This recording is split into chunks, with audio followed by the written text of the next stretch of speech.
जैसे कि कल हमने अपनी लास्ट वीडियो में प्रॉपर्टी फर्स्ट डिस्कस करी थी अर्थमेटिक मीन की। आज हम डिस्कस करेंगे प्रॉपर्टी 2।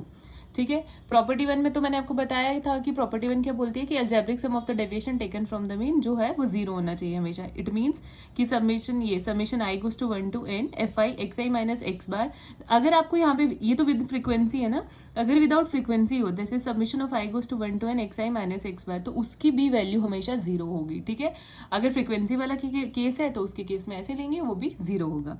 लेकिन आज हम अपनी सेकेंड प्रॉपर्टी डिस्कस करेंगे। हमारी सेकेंड प्रॉपर्टी बोल रही है The sum of the square of the deviation of a set of values is minimum when taken about mean। उसमें क्या था कि सिर्फ sum of deviation था, लेकिन इसमें sum of square of deviation of a set of value वो minimum होना चाहिए जब हम उसे मीन में से लेंगे। ऊपर वाला सिंपल आपके पास सिर्फ आपने सम लेना था उनका, लेकिन इसमें क्या लेना है, स्क्वायर भी लेना है सम का, लेकिन ऊपर 0 था और ये आपकी मिनिमम होनी चाहिए, 0 नहीं होनी चाहिए। तो ये मिनिमम की कंडीशन जब हम चेक करते हैं, इसके लिए हमें दो चीज़ें करनी होती हैं, दो कंडीशंस होती है हमारे पास। देखो मैंने कंडीशंस हाईलाइट करी है। फर्स्ट कंडीशन है del z upon del a. Del z upon del ए ये होता है डिफरेंशिएशन। या अगर आपने कभी डिफरेंशिएशन पढ़ी है तो ये होता है मतलब हम डिफरेंशिएट कर रहे हैं। Del z upon del a, del z को जेड की वैल्यू आपने यहाँ पे डिफाइन करी है, which is equal to i goes to 1 to n f i x i minus a का स्क्वायर। उसने बोला ना इसी चीज को प्रूव करो कि मिनिमम वैल्यू होती है। तो इसकी मिनिमम कंडीशन चेक करने के लिए हम इसका फर्स्ट ऑर्डर डेरिवेटिव निकालेंगे। जब इसको एक बार डिफरेंशिएट करेंगे तो 0 आना चाहिए। जब सेकेंड ऑर्डर मतलब जो हमारी वैल्यू आई होगी उसी को सेकेंड टाइम डिफरेंशिएट करेंगे तो वो ग्रेटर देन 0 आना चाहिए। अगर ये दो कंडीशन सेटिस्फाई हो जाती हैं तो इट मीन्स कि हमारी ये वैल्यू मिनिमम प्रूफ हो जाएगी। अब आपको डिफरेंशिएट कैसे, अब इस वैल्यू को डिफरेंशिएट कैसे करना है, जैसे z की वैल्यू हमारे पास z is equal to i goes to 1 to n f i x i minus a square. अब मैं इसको बताती हूँ कि आपको डिफरेंशिएट कैसे करना है। देखो सबसे पहले आपने क्या करना है आपके पास ये वैल्यू है z is equal to i goes to 1 to n f i x i minus a का स्क्वायर। ठीक है, ए क्या होना चाहिए, मीन। उसने बोला ना डेविएशन टेकन फ्रॉम मीन, तो इट मीन्स ए हमारा हमेशा मीन ही लेना है। ठीक है, first order derivative del z upon del a. Del से जब डेल का साइन डालते हैं डिफरेंशिएट, इसका मतलब वो पार्शियल डेरिवेशन होती है। पार्शियल डेरिवेशन का मतलब होता है कि हम ए के रिस्पेक्ट में कर रहे हैं, तो हम इस पूरी इक्वेशन में सिर्फ ए को वेरिएबल मांग लेंगे, बाकी रेस्ट ऑफ द सारी वैल्यूज हमारी कांस्टेंट कंसीडर होंगी। ठीक है, अब डिफरेंशिएट कैसे करेंगे, डिफरेंशिएशन अगर किसी को नहीं भी आती है तो देखो क्या होता है, ये है एक्स की पावर एन, ये एक्स हमारा पूरा इसकी पावर एन है का फंक्शन है, हमने उसको डिफरेंशिएट करना है, तो उसकी डिफरेंशिएशन होती है एन इंटू एक्स की पावर एन माइनस 1। ठीक है, तो हम जब इस फंक्शन को डिफरेंशिएट करेंगे तो सबसे पहले हम क्या लिखेंगे, सबसे पहले ये एन वैल्यू है तो एन हमारे पास यहाँ आ जाएगा। Summation of i goes to 1 to n f i वैसे ही रहेगा, हमें डिफरेंशिएट करना है इसको, तो ये एक्स आई माइनस ए वैसी की वैसी वैल्यू रही, क्योंकि हमने हमारे पास यही होता है ना एन इंटू एक्स की पावर एन माइनस 1, तो एन माइनस 1 2 माइनस 1 कर दिया वो 1 बन गया। लेकिन हमने दोबारा इस वैल्यू को, क्योंकि जिसमें ए है उसको दोबारा डिफरेंशिएट करना होता है, क्योंकि हमने पहले पावर फंक्शन खोला इंटू एक्स भी आता है। ठीक है, अगर एक्स को भी डिफरेंशिएट करते हैं हम, del f one del x जो भी करते हैं उसके साथ एक्स को भी करना है, तो एक्स आई माइनस ए की अगेन डिफरेंशिएशन करेंगे, तो यहाँ पे आ जाएगा। तो देखो एक्स आई कॉन्स्टेंट है क्योंकि हम किसके रिस्पेक्ट में कर रहे हैं, ए के, तो एक्स आई की वैल्यू 0 हो जाएगी डिफरेंशिएशन, और माइनस ए। तो अगर आपको पता है कि अगर हम एक्स की डिफरेंशिएशन कर रहे हैं एक्स के रिस्पेक्ट में तो एक्स की डिफरेंशिएशन 1 हो जाती है। अब ए की कर रहे हैं विद रिस्पेक्ट टू ए, तो ए की डिफरेंशिएशन 1 आ जाएगी, लेकिन उसके साथ माइनस भी है तो माइनस 1 आ जाएगा। क्लियर, वैसे ही नेक्स्ट स्टेप में हमारे पास क्या आ गया, अब देखो माइनस पहले आ गया, minus twice of i goes to 1 to n f i x i minus a which is equal to 0। Next step क्या होगा, अब इसको इक्वेट कर लेंगे 0 के, तो ये आ जाएगा i goes to 1 to n f i x i minus a. तो ये पूरी वैल्यू हमने डिफरेंशिएट करके इसको 0 के इक्वल ले लिया, क्योंकि ये 0 होती है हमें पता ही है, तो इसका फर्स्ट ऑर्डर हमें 0 मिल गया। ठीक है, लेकिन सेकंड में हमने क्या करना है, सेकंड ऑर्डर डेरिवेटिव भी था उसको ग्रेटर देन 0 बताना है, तो ग्रेटर देन 0 बताने के लिए हमारे पास क्या कंडीशन है, क्या लास्ट हमने फर्स्ट डेरिवेटिव निकाला, क्या आया, minus twice of i goes to 1 to n f i x i minus a. ठीक है, तो हमने इसको अगेन डिफरेंशिएट करना है, दैट इज माइनस 2 वैसे रहेगा, x i goes to 1 to n वैसे एफ आई वैसे रहा। डिफरेंशिएट क्या होगा, सिर्फ एक्स आई माइनस ए, तो एक्स आई माइनस ए में आपको पता है एक्स आई की डिफरेंशिएशन 0 हो जाएगी और ए की क्या आ जाएगी आपके पास माइनस 1।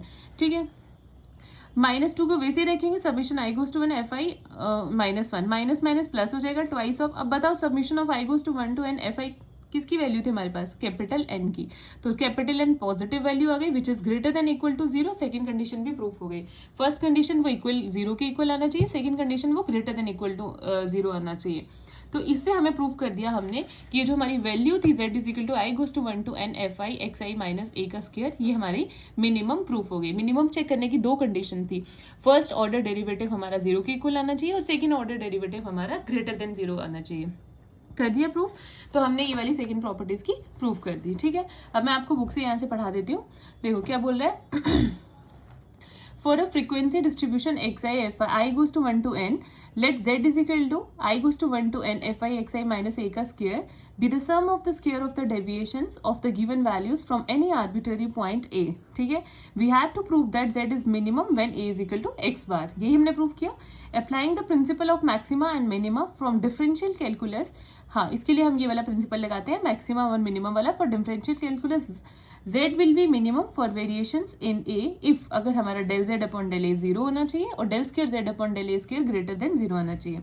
तो now del z upon del a को हमने डिफरेंशिएट किया, 0 प्रूफ कर दिया। सिमिलरली यहाँ पे हमने सेकेंड ऑर्डर निकाल के उसको ग्रेटर देन 0 प्रूफ कर दिया। ठीक है, hence z is minimum at point x a is equal to x bar and this established the result। Clear. Now जब आपकी थर्ड प्रॉपर्टी आती है, हमारे पास अर्थमेटिक मीन में तीन प्रॉपर्टीज हैं। फर्स्ट भी हमने डिस्कस कर ली, सेकंड भी हमने डिस्कस कर ली, अब हम थर्ड प्रॉपर्टी डिस्कस करेंगे।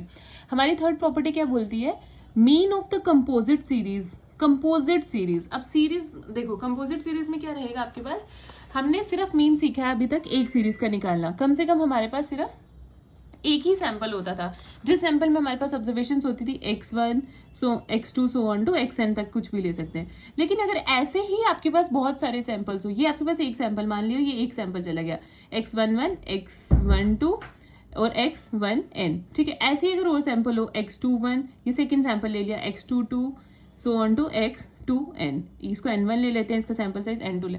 सिमिलरली अगर आपके पास n सैंपल्स हो ऐसे xn1 xn2 so on to xn और xn और n, मतलब n सैंपल्स हो गए, तो यहाँ n k ले लो। ठीक है, 1 2 3 चल रहा है, so on to k samples ले लो।